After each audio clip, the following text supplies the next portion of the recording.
जय श्री कृष्ण दोस्तों, मैं शैलेंद्र भारती आपका भगवत गीता के 9वें अध्याय राज विद्या राजगुह योग में स्वागत करता हूं। दोस्तों, जिसे योग मिल गया हो उसका ऐश्वर्य, उसका वैभव कैसा होता है, यही बात होगी इस अध्याय में।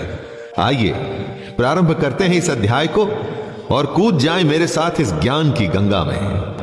कृष्ण अर्जुन से कहते हैं कि वो उस दोष रहित अर्जुन को, उस अर्जुन को जिसमें दोष नहीं है, ईर्ष्या नहीं है, अब उसे परम गोपनीय विज्ञान सहित ज्ञान बताएंगे। मोस्ट सीक्रेट दोस्तों, विज्ञान सहित ज्ञान यानी कि ज्ञान को उसकी विशेषता के साथ बताएंगे भगवान। ऐसा ज्ञान जिसे भली भांति जानकर अर्जुन दुख रूपी संसार से मुक्त हो जाएगा। जो कर्म आपको मुक्ति की ओर ले जाएं, वो उत्तम है। जो आपको दुनियादारी में और फंसाए, वो उत्तम नहीं। ये दुख की बात है, लेकिन सच है। हमारे ज्यादातर काम हमें इस दुनिया के पचड़ों में और फंसाते हैं। ज्यादा पैसा, ज्यादा दोस्ती, ज्यादा रिश्तेदारी, इसी सब में तो हमेशा पड़े रहते हैं हम। भगवत गीता अध्याय 9 श्लोक 2। कृष्ण अपने भक्त के लिए कुछ भी कर सकते हैं, इसीलिए कृष्ण अर्जुन को वो ज्ञान देने वाले हैं जो विज्ञान सहित है और जो उसको इस दुखी संसार से मुक्त कर देगा। यह विज्ञान सहित ज्ञान सब विद्याओं का राजा है। इससे बड़ी कोई नॉलेज, कोई विद्या नहीं है दोस्तों। यह सब गोपनीयों का राजा है। इससे बड़ा कोई सीक्रेट नहीं। यह अति पवित्र, अति उत्तम, प्रत्यक्ष फल वाला, धर्मयुक्त, साधन करने में बड़ा सुगम और अविनाशी है। भगवत गीता अध्याय 9 श्लोक 3। जिसके प्रति आपकी श्रद्धा नहीं, क्या उसे आप प्राप्त कर सकते हैं? श्रद्धा सबसे पहली जरूरत होती है दोस्तों। किसी भी चीज को हासिल करना हो तो श्रद्धा की बहुत आवश्यकता है, और श्रद्धा कभी झूठी नहीं हो सकती। या वो होती है या नहीं होती। इसे आप जबरदस्ती पैदा नहीं कर सकते। यही बात कृष्ण अर्जुन से समझाते हुए कह रहे हैं, हे परंतप, धर्म में श्रद्धा रहित पुरुष मुझको न प्राप्त होकर मृत्यु रूपी संसार चक्र में भ्रमण करते रहते हैं। जिन पुरुषों में धर्म के प्रति, कर्म के प्रति श्रद्धा नहीं है, वो कृष्ण को कभी प्राप्त नहीं होते, बस चक्कर काटते रहते हैं। दोस्तों, हमें खुद अपने जीवन के बारे में भी सोचना चाहिए कि क्या हम भी चक्कर काट रहे हैं। भगवत गीता अध्याय 9 श्लोक 4। इस श्लोक में कृष्ण अपने और इस जगत के स्वरूप के बारे में बता रहे हैं। बड़ी ही कॉम्प्लिकेटेड बात है दोस्तों, आपको जरा ध्यान देना होगा। कृष्ण कहते हैं, मुझ निराकार परमात्मा से ये सब जगत जल से बर्फ के सदृश परिपूर्ण है, और सब भूत मेरे अंतर्गत संकल्प के आधार स्थित हैं, किंतु वास्तव में मैं उनमें स्थित नहीं हूं। यहां पर कृष्ण कहना चाहते हैं कि उसके अव्यक्त स्वरूप में पूरा जगत व्याप्त है, लेकिन वो उसमें नहीं है। बर्फ जल से बनी होती है, बर्फ में और कुछ नहीं, सिर्फ जल है, लेकिन जल में बर्फ नहीं है। इस जगत का हर प्राणी कृष्ण में व्याप्त है, लेकिन कृष्ण उनमें नहीं है। भगवत गीता अध्याय 9 श्लोक 5। इस जगत का हर प्राणी कृष्ण में व्याप्त है, लेकिन कृष्ण उनमें नहीं है। सब भूत, जीव या निर्जीव कृष्ण में स्थित नहीं है, क्योंकि सारे भूत मरण धर्मा है, मतलब कि नाशवान है। इस दुनिया में जो भी है सबकी मृत्यु होती है, तो हम कृष्ण में कैसे हो सकते हैं? कृष्ण आगे कहते हैं कि मेरी ईश्वरीय योग शक्ति को देख कि भूतों का धारण पोषण करने वाली और भूतों को उत्पन्न करने वाली मेरी आत्मा वास्तव में भूतों में स्थित नहीं है। हमारा अस्तित्व कृष्ण से ही है। हमारी आत्मा में उसी परमात्मा का ही अंश है, लेकिन फिर भी वो हम में नहीं है। दोस्तों, यही उसकी योग शक्ति है। भगवत गीता अध्याय 9 श्लोक 6। जिस हवा को हम महसूस करते हैं, ये वायु आकाश की वजह से होती है, और बिना किसी सहारे के भी ये आकाश में ही रहती है। ये वायु आकाश से अपनी उत्पत्ति होने के बावजूद भी उसको मलिन नहीं कर पाती। वैसे ही सारे भूत कृष्ण में व्याप्त हैं, लेकिन कभी भी वो कृष्ण को मलिन नहीं कर पाते। हम सब कृष्ण से हैं, कृष्ण हमसे नहीं। हम सब कृष्ण के संकल्प से ही पैदा हुए हैं, इसीलिए उन्हीं में स्थित हैं। लेकिन वो हम में नहीं है। ये योग का प्रभाव है दोस्तों। कृष्ण की योग शक्ति का कमाल है। जैसे वायु बिना किसी सहारे के आकाश में स्थित है, वैसे ही हम सब भी कृष्ण में स्थित हैं। भगवद गीता अध्याय 9 श्लोक 7। जब एक कल्प, एक एरा, एक दौर खत्म होता है तो हम सब वापस से कृष्ण में चले जाते हैं। सुनिए वो क्या कहते हैं। हे अर्जुन, कल्पों के अंत में सब भूत मेरी प्रकृति को प्राप्त होते हैं, अर्थात प्रकृति में लीन होते हैं, और कल्पों के आदि में उनको मैं फिर से रचता हूं। उनकी रचना के बाद ही कल्प की शुरुआत होती है। अचेत में वो जागृति भरते हैं और तभी दुनिया शुरू होती है, और कल्प की समाप्ति पर जो यहां से आया था वहीं वापस लौट जाता है। एक तरह से यूं भी मान लीजिए कि कल्प भी जब अपना कर्म पूरा कर लेता है तो समाप्त हो जाता है। भगवद गीता अध्याय 9 श्लोक 8। जैसा कि कृष्ण ने खुद कहा था कि अपने कर्मों से कोई बच नहीं सकता, ऐसा हो ही नहीं सकता कि कोई कर्म न करे, उसी तरह से बार बार सृजन करना ही कृष्ण का कर्म है। इस श्लोक में वो यही बता रहे हैं। हे अर्जुन, अपनी प्रकृति को स्वीकार करके स्वभाव के बल से परतंत्र हुए इस संपूर्ण भूत समुदाय को बार बार उनके कर्मों के अनुसार मैं रचता हूं। जैसे हमने कर्म किए थे वैसा हमारा स्वभाव हुआ, और जैसा स्वभाव हुआ उसी के गुणों के हिसाब से कृष्ण उसको रचते हैं, और इस तरह से कृष्ण भी अपना कर्म करते रहते हैं और हम भी। भगवद गीता अध्याय 9 श्लोक 9। कृष्ण हमारी संरचना, हमारा सृजन करते हैं, लेकिन अव्यक्त रूप से। ऐसा कहते हुए कहीं दिखता नहीं, लेकिन स्वाभाविक है कि ऐसा होता है, वरना ये दुनिया कहां से आती और कहां जाती है। रचना का उनका ये कर्म है, लेकिन कृष्ण कभी अपने कर्म से बंधते नहीं। अपने इस कर्म में उनकी आसक्ति नहीं होती। जैसा ज्ञान वो हमको दे रहे हैं वही नियम उन पर भी लागू होता है। दोस्तों, ऐसा नहीं कि वो मनमानी करें। मनमानी तो कोई भी नहीं कर सकता। ये पूरा संसार परमात्मा के ही संकल्प से बना है। आपको लग सकता है कि आप अपनी मर्जी के मालिक हैं और आप जो चाहे वो कर सकते हैं, लेकिन ऐसा है नहीं। भगवद गीता अध्याय 9 श्लोक 10। कृष्ण इस श्लोक में दुनिया की रचना के विज्ञान के बारे में बता रहे हैं, और यह भी बता रहे हैं कि उनकी अध्यक्षता में ये जो माया है इस जगत को रचती है। दोस्तों, कृष्ण के संकल्प से ही यह दुनिया बनती है, और उनकी चेयरमैनशिप में माया इस दुनिया को बनाती है, जिस दुनिया को हम जानते हैं। और यही वजह है कि यह सृष्टि चक्र चलता रहता है। हम सब आते हैं और जाते हैं। जीवन मरण का ये सर्कल चलता ही रहता है। इसीलिए हमें इस दुनिया की जानकारी से थोड़ा सा आगे जाकर सच्चाई जानने के लिए कृष्ण प्रेरित करते हैं। भगवद गीता अध्याय 9 श्लोक 11। ऐसे अनगिनत अज्ञानी हैं जो कृष्ण को नहीं मानते, उन्हें नहीं समझते। यहां कृष्ण से मतलब अर्जुन का सारथी या देवकी नंदन नहीं। यहां कृष्ण से मतलब वो परमात्मा जिसमें ये सारी दुनिया व्याप्त है। जो अज्ञानी उस परमात्मा को नहीं जानते, उनके बारे में कृष्ण कह रहे हैं। मेरे परम भाव को न जानने वाले मूढ़ लोग मनुष्य का शरीर धारण करने वाले मुझ संपूर्ण भूतों के महान ईश्वर को तुच्छ समझते हैं, अर्थात अपनी योग माया से संसार के उद्धार के लिए मनुष्य रूप में विचरते हुए मुझ परमेश्वर को साधारण मनुष्य मानते हैं। भगवद गीता अध्याय 9 श्लोक 12। इस श्लोक में यह बताया गया है कि ऐसे कौन से लोग हैं जो कृष्ण को नहीं समझ पाते। जैसे आसुरी और मोहिनी प्रकृति के लोग। यहां पर आसुरी और मोहिनी प्रकृति कोई जाति नहीं है, बल्कि मन के स्वभाव है।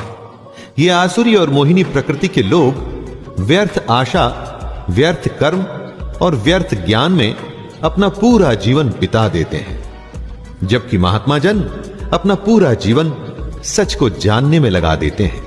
राक्षसी स्वभाव के लोग मद में, मदिरा में, मोह में ही पूरी जिंदगी को गंवा देते हैं। आपके इर्द गिर्द जितने भी लोग दिखते हैं, उसमें आप खुद को भी मिलाकर सबको महात्मा जन या राक्षसी स्वभाव के लोगों में बांट सकते हैं। भगवद गीता अध्याय 9 श्लोक 13।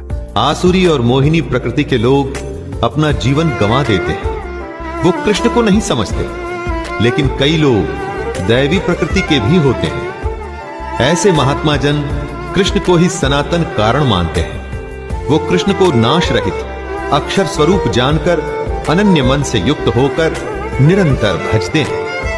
अनन्य मन यानी कि उनके मन में और किसी बात के लिए कोई जगह नहीं होती, कोई संशय नहीं होता। वो कृष्ण को सब कुछ मान अपने निष्काम कर्म में लगे रहते हैं और अपना जन्म संवारते हैं, अपने लक्ष्य को पूरा करते हैं और साथ ही साथ समाज का भी भला करते हैं। भगवद गीता अध्याय 9 श्लोक 14। जो दैवी प्रकृति के लोग होते हैं, उनकी एक खास बात के बारे में कृष्ण कहते हैं कि ये लोग दृढ़ निश्चय वाले होते हैं। अंदर से मजबूत आत्मसम्मान वाले लोग ही दृढ़ निश्चयी माने जाते हैं। अपने निश्चय से ये लोग कभी हटते नहीं। अपने आप पर और कृष्ण पर भरोसा करते हुए निरंतर भजन करते हैं। कृष्ण कहते हैं कि ऐसे लोग मेरे नाम और गुणों का कीर्तन करते हुए तथा मेरी प्राप्ति के लिए यत्न करते हुए, मुझको बार बार प्रणाम करते हुए सदा मेरे ध्यान में युक्त होकर अनन्य प्रेम से मेरी उपासना करते हैं। भगवद गीता अध्याय 9 श्लोक 15। जैसे भक्त वैसी उनकी भक्ति। दैवी प्रकृति के लोग अपने भजन से कृष्ण को याद करते हैं। उनके अलावा होते हैं ज्ञान योगी, जो कृष्ण को निर्गुण निराकार ब्रह्म मानते हुए उनकी उपासना करते हैं। और ज्ञान योगियों के अलावा कई और लोग भी होते हैं जो कृष्ण के विराट स्वरूप परमेश्वर की पृथक भाव से उपासना करते हैं। दोस्तों, आपका रास्ता, आपकी पद्धति, आपका तरीका अलग हो सकता है। आप अपने स्वभाव से कृष्ण को पाने की कोशिश कर सकते हैं। बात जरूरी यह है कि कृष्ण को जानने की कोशिश तो करें, उनकी कही बातों पे तो चलें। तरीका अपना अपना हो सकता है, लेकिन ज्ञान मार्गदर्शन सिर्फ कृष्ण का। भगवद गीता अध्याय 9 श्लोक 16। कृष्ण अपने बारे में बताते हुए कहते हैं कि कर्ता मैं हूं, यज्ञ में मैं हूं, स्वधा मैं हूं, औषधि मैं हूं, मंत्र मैं हूं, घृत मैं हूं, अग्नि मैं हूं और हवन रूपी क्रिया भी मैं ही हूं। कर्ता मैं हूं से कृष्ण कहना चाहते हैं कि करने वाले चाहे आप क्यों न हो, लेकिन उसके पीछे प्रेरक इष्ट कृष्ण ही है। स्वधा मैं ही हूं, अर्थात पितरों के लिए जो मंत्र बोले जाते हैं वो कृष्ण है। औषधि जो हमें ठीक करती है वो भी कृष्ण है। यज्ञ, उसमें चढ़ाया जाने वाला घी और अग्नि भी कृष्ण है। दोस्तों, बात के तत्व को समझने की कोशिश करें। जो भी हो रहा है वो कृष्ण है। सारी क्रियाएं कृष्ण का ही स्वरूप है। भगवद गीता अध्याय 9 श्लोक 17। कृष्ण अपने स्वरूप को समझाते हुए कहते हैं कि इस संपूर्ण जगत को धारण करने वाला एवं कर्मों के फल को देने वाला, पिता, माता, पितामह, जानने योग्य पवित्र ओमकार तथा ऋग्वेद, सामवेद और यजुर्वेद भी मैं ही हूं। माता पिता यानी कि जहां से हम सबकी उत्पत्ति हुई है, वो मूल उद्गम कृष्ण ही है। पवित्र ओमकार यानी कि ओम भी कृष्ण ही है, क्योंकि कृष्ण कहते हैं वो परमात्मा मेरे स्वरूप में है। ऋग्वेद मतलब ऋक यानी कि संपूर्ण प्रार्थना, सामवेद का साम अथवा समत्व भाव, यजुर्वेद यानी यज्ञ की विधि विशेष कृष्ण ही है। योग अनुष्ठान कृष्ण से ही होते हैं। भगवद गीता अध्याय 9 श्लोक 18। परम धाम जिसे सब प्राप्त करने की कोशिश करते हैं वो कृष्ण है। जो हम सबका भरण पोषण करता है वो हम सबका स्वामी है। जो हमारा शुभाशुभ करता है, हम सबका वास स्थान यानी जहां हम सब रहते हैं, जो शरण लेने योग्य है, सबका हित करने वाला, जिसमें से सबकी उत्पत्ति होती है, और प्रलय के समय जिसमें सब मिल जाते हैं। हम सबका आधार, निधान और अविनाशी कारण कृष्ण ही हैं। जो हो रहा है, जो होता है और जिसकी वजह से होता है, वो सब ही कृष्ण है, उसके सिवा कुछ भी नहीं। भगवद गीता अध्याय 9 श्लोक 19। धरती सूर्य से तपती है, जल वाष्प बन के आकाश में जाता है और बादल बन के बरसता है। वर्षा ही इस दुनिया को जिंदा रखती है और यह सृष्टि क्रम चलता रहता है। अपने ही स्वरूप को समझाते हुए कृष्ण कहते हैं कि जो सूर्य रूप से तपता है, वर्षा का आकर्षण करता है और उसे बरसाता है, वो मैं स्वयं ही हूं। हे अर्जुन, मैं ही अमृत और मृत्यु हूं और सत असत भी मैं ही हूं। जिससे जीवन मिलता है वो अमृत होता है दोस्तों, और वो कृष्ण है। मृत्यु भी वही है। आदि अंत, ये पूरा अनंत, हर क्रिया का कारण कृष्ण ही है। भगवद गीता अध्याय 9 श्लोक 20। आराधना या विद्या के 3 अंग हैं, ऋक्, साम और यजुः। इन्हीं तीनों पर हमारे तीनों वेद आधारित हैं, ऋग्वेद, सामवेद और यजुर्वेद। जो पुरुष इन तीनों वेदों में विधान किए हुए सकाम कर्मों को करते हैं, सोम रस को पीते हैं, जो पाप रहित हैं, ऐसे पुरुष जो कृष्ण को यज्ञों के द्वारा पूजकर स्वर्ग की प्राप्ति चाहते हैं, वे पुरुष अपने पुण्यों के फल रूप स्वर्ग लोक को प्राप्त होकर स्वर्ग में दिव्य देवताओं के भोगों को भोगते हैं। जो असत की कामना करते हैं, वो मृत्यु को प्राप्त होते हैं, और ये मृत्यु कृष्ण है। और जो सत की कामना करते हैं, वेदों के नियमों का पालन करते हुए सकाम करते हैं, उन्हें कृष्ण स्वर्ग के भोग देते हैं। भगवद गीता अध्याय 9 श्लोक 21। जो सच की कामना करते हुए कृष्ण को भजते हैं और जो स्वर्ग की प्राप्ति चाहते हैं, उन्हें कृष्ण स्वर्ग देते हैं। लेकिन कब तक? जब तक उनके पुण्य चलते हैं। विशाल स्वर्ग लोक को भोग कर जब पुण्य क्षीण हो जाते हैं, तब वो पुरुष फिर से मृत्यु लोक को प्राप्त होते हैं। इस तरह से स्वर्ग को प्राप्त हो चुके पुरुष भी बार बार आवागमन को प्राप्त होते हैं, अर्थात पुण्य के प्रभाव से स्वर्ग में जाते हैं और पुण्य क्षीण होने पर मृत्यु लोक में वापस आ जाते हैं। पुण्य किए थे तो स्वर्ग मिला दोस्तों, लेकिन टिकट तभी तक की थी जितने पुण्य कमाए थे, उसके बाद वापस। भगवद गीता अध्याय 9 श्लोक 22। जो असत की कामना करते हैं, उनको मृत्यु मिलती है। सत की कामना करने वाले जो स्वर्ग चाहते हैं, वो कुछ समय के लिए स्वर्ग में जाते हैं और पुण्यों के खत्म हो जाने पर वापस आते हैं। लेकिन जो अनन्य प्रेमी परमेश्वर का निरंतर चिंतन करते हुए निष्काम भाव से भजते हैं, उन पुरुषों का योगक्षेम कृष्ण स्वयं प्राप्त करते हैं।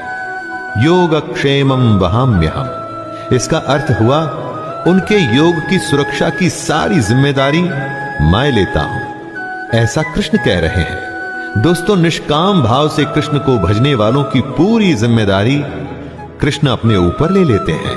भगवद गीता अध्याय 9 श्लोक 23। बहुत से लोग अपने अलग अलग कारणों से दूसरे देवों देवताओं को भजते हैं। उनके बारे में कृष्ण कहते हैं कि हे अर्जुन, यद्यपि श्रद्धा से युक्त जो सकाम भक्त दूसरे देवताओं को पूजते हैं, वे भी मुझको ही पूजते हैं, किंतु उनका वह पूजन अविधि पूर्वक अर्थात अज्ञान पूर्वक है। जो कृष्ण को छोड़कर दूसरे देवों देवताओं को भज रहे हैं, वो भी असल में कृष्ण को ही भज रहे हैं दोस्तों, क्योंकि कृष्ण के अलावा तो और कुछ है ही नहीं। भगवद गीता अध्याय 9 श्लोक 24। जो देव देवताओं को भजते हैं, असल में वो भी कृष्ण को ही पूज रहे हैं, और इसकी वजह है कि संपूर्ण यज्ञों का भोक्ता और स्वामी कृष्ण ही है। ऐसे लोगों की विधि सही नहीं और वो अज्ञान में है, क्योंकि ये लोग कृष्ण के परमेश्वर तत्व को नहीं जानते। ऐसा करने की वजह से ही ये लोग गिरते हैं। दोस्तों, यहां गिरने से मतलब है पुनर्जन्म को प्राप्त होना। जी हां, ऐसे लोग ही पुनर्जन्म को प्राप्त होते हैं। ऐसे लोगों की भक्ति तो चलती रहती है, लेकिन साथ में इनका मृत्युलोक में आना जाना भी लगा रहता है। इसी आने जाने के क्रम से बचने को ही तो मोक्ष कहते हैं। भगवद गीता अध्याय 9 श्लोक 25। जो देवताओं को पूजते हैं वो देवताओं को प्राप्त होते हैं। जो पितरों की पूजा करते हैं वो पितरों को प्राप्त होते हैं। भूतों को पूजने वाले भूतों को प्राप्त होते हैं और कृष्ण का पूजन करने वाले कृष्ण को ही प्राप्त होते हैं। कृष्ण अर्जुन से कहते हैं, हे अर्जुन, इसीलिए मेरे भक्तों का पुनर्जन्म नहीं होता। दोस्तों, ये बहुत बड़ी बात है, जरा इस पर ध्यान दीजिएगा। कृष्ण को भजने वालों का पुनर्जन्म नहीं होता, यानी वो आवागमन के चक्कर से बच जाते हैं। उनका पतन नहीं होता, वो गिरते नहीं, क्योंकि उन्हें गिरने से बचाने के लिए स्वयं कृष्ण जो उपस्थित हैं। भगवद गीता अध्याय 9 श्लोक 26। ईश्वर को सिर्फ आपकी भावना चाहिए होती है, लेकिन कोई अपनी भावना का चढ़ावा कैसे चढ़ाए? इसी भावना के अलग अलग रूप होते हैं, जैसे फूल, फल, जल या भोजन। कृष्ण कहते हैं कि जो कोई भक्त मेरे लिए प्रेम से पत्र, पुष्प, फल, जल आदि अर्पण करता है, उस शुद्ध बुद्धि निष्काम प्रेमी भक्त का प्रेम पूर्वक अर्पण किया हुआ वह पत्र पुष्पादि मैं सगुण रूप से प्रकट होकर प्रीति सहित खाता हूं। अगर आपके मन में सच है तो आपका चढ़ाया हुआ फल, फूल इत्यादि प्रभु प्रेम पूर्वक स्वीकार करेंगे। इसीलिए दोस्तों, अगली बार जब आप मंदिर जाएं तो इस बात का अवश्य ध्यान रखिएगा। भगवद गीता अध्याय 9 श्लोक 27। कृष्ण कहते हैं, हे अर्जुन, तू जो कर्म करता है, जो खाता है, जो हवन करता है, जो दान देता है और जो तप करता है, वो सब मुझे ही अर्पण कर। योग क्षेमम वहाम्यम की बात कृष्ण कर चुके हैं, जिसका अर्थ होता है कि हमारे योग की सारी जिम्मेदारी कृष्ण अपने ऊपर लेते हैं। इसीलिए वे अर्जुन से कह रहे हैं कि हमें अपने कर्म, भोजन, हवन, दान और तप सब कुछ उन्हें अर्पण कर देना चाहिए। दोस्तों, भाव समझिए, ये सब काम वैसे ही करने हैं जैसे आप हमेशा करते हैं, लेकिन इसे पूर्ण रूप से अर्पण करना है कृष्ण को, क्योंकि ये जान लीजिए कि आपके हर कर्म, हर संकल्प के पीछे कृष्ण हैं। भगवद गीता अध्याय 9 श्लोक 28। सर्वस्व के न्यास को सन्यास कहते हैं। जब आप अपने समस्त कर्म भगवान को अर्पण कर देते हैं, तब ऐसे सन्यास योग से युक्त चित्त वाले मनुष्य कर्म बंधन से मुक्त हो जाते हैं। अपने सारे कर्म करते हुए भी अगर आपने कर्म भगवान को अर्पण कर दिए, उनके फलों में कोई रुचि ना रखी, बस कर्तव्य से अपना कर्म किया, सच्चे मन से भगवान की भक्ति की, तब ऐसे लोग कर्म बंधन से मुक्त हो जाते हैं। इस बात की पुष्टि स्वयं कृष्ण कर रहे हैं। ऐसा करने वाले सीधे कृष्ण को ही प्राप्त होते हैं। भगवद गीता अध्याय 9 श्लोक 29। जो भी सब कुछ है उस सब में कृष्ण उपस्थित हैं। कृष्ण सब भूतों में समभाव से व्यापक है। ना उनका कोई अप्रिय है और ना ही कोई उनको प्रिय है, लेकिन जो भक्त उनको प्रेम से भजते हैं उनमें कृष्ण है और वो कृष्ण में है। कई साधनों में अग्नि मौजूद होती है, जैसे लकड़ी, कागज, ईंधन इत्यादि, लेकिन चिंगारी दिखाने पर ही प्रकट होती है। उसी तरह से हम सब में कृष्ण मौजूद हैं। वो किसी में भेदभाव नहीं करते, लेकिन उसी के अंतःकरण में वो प्रकट होते हैं जो उनका सच्चा भक्त हो, जो उनकी कही बातों पर चलता हो। दोस्तों, ये बताइए, जब कोई दुष्ट बुरा आदमी कृष्ण को भजे तब क्या होगा? क्योंकि कृष्ण तो ऐसा कहते हैं कि वो भेदभाव नहीं रखते, समभाव रखते हैं। जी हां, इसी के बारे में कृष्ण कहते हैं कि यदि कोई अतिशय दुराचारी भी अनन्य भाव से मेरा भक्त होकर मुझको भजता है, तो वो साधु ही मानने योग्य है। दोस्तों, कोई डाकू विलन भी अगर कृष्ण को भज रहा है तो उसे भी साधु ही मानना पड़ेगा। और इसकी वजह है कि वो बुरा आदमी भजते हुए यथार्थ निश्चय वाला है, अर्थात उसने भली भांति निश्चय कर लिया है कि परमेश्वर के भजन के समान अन्य कुछ भी नहीं है। भगवद गीता अध्याय 9 श्लोक 31। दुराचारी का क्या धर्मात्मा बनना समभाव है? एकदम सच्चे मन से भगवान के कहे चलने पर कुछ भी संभव है। निश्चय करके जो अपने मन को अपने कर्म और उसकी भक्ति में लगा देता है वो सीधे भगवान को ही प्राप्त होता है। दोस्तों, रामायण महाभारत में कितने ही दुराचारी थे जिन्होंने भगवान का स्मरण कर तपस्या कर उनसे वर हासिल किए थे। भगवान ने कभी उनसे भेदभाव नहीं किया। कृष्ण कहते हैं, हे अर्जुन, तू निश्चय पूर्वक सत्य जान कि मेरा भक्त नष्ट नहीं होता। तो दोस्तों, जब दुराचारी की गाड़ी चल जाती है तो क्या हमारा कल्याण नहीं होगा? भगवद गीता अध्याय 9 श्लोक 32। गीता हर किसी के लिए है दोस्तों। कृष्ण हर किसी के लिए है।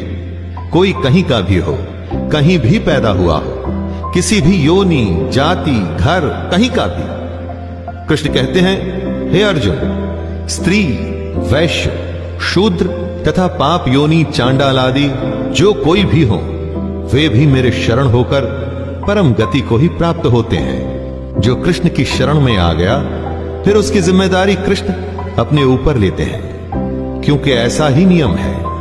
भेदभाव का नियम, जात पात, अमीर गरीब, ये हमारे समाज की बुराइयां हैं। भगवान के दरबार में सब नियम से चलता है, चाहे वो कोई इंसान हो या स्वयं भगवान ही क्यों ना हो। भगवद गीता अध्याय 9 श्लोक 33। ब्राह्मण, क्षत्रिय, वैश्य और शूद्र ये कर्मों के हिसाब से बांटी गई जातियां हैं। जो जैसा कर्म करता है वो वैसी ही श्रेणी में खुद को पाता है। इसी की पुष्टि करते हुए कृष्ण कहते हैं कि पुण्यशील ब्राह्मण तथा राजर्षि भक्तजन मेरी शरण होकर परम गति को प्राप्त होते हैं। ब्राह्मण वो है जो ब्रह्म को जानने का अभिलाषी है। इसको किसी जाति विशेष से मत जोड़िएगा दोस्तों। और राजर्षि भक्तजन से कृष्ण का मतलब है वो भक्त जिनमें शौर्य, स्वाभिमान, दृढ़ निश्चय मौजूद रहता है। ऐसे लोग परम गति को प्राप्त होते हैं। इसलिए जब भी हमें ये मनुष्य का शरीर मिले, हमें उसका फायदा उठाकर ब्रह्म को जानना चाहिए। भगवद गीता अध्याय 9 श्लोक 34। कृष्ण अर्जुन से कहते हैं कि अर्जुन, तू मुझ में मन वाला हो, मेरा भक्त बन, मेरा पूजन करने वाला हो, मुझको प्रणाम कर। इस प्रकार आत्मा को मुझ में नियुक्त करके मेरे परायण होकर तू मुझको ही प्राप्त होगा। दोस्तों, हमारे मन में कृष्ण के सिवा और कोई ना आए। हमारी आत्मा उसी परमात्मा, उसी कृष्ण का अंश है।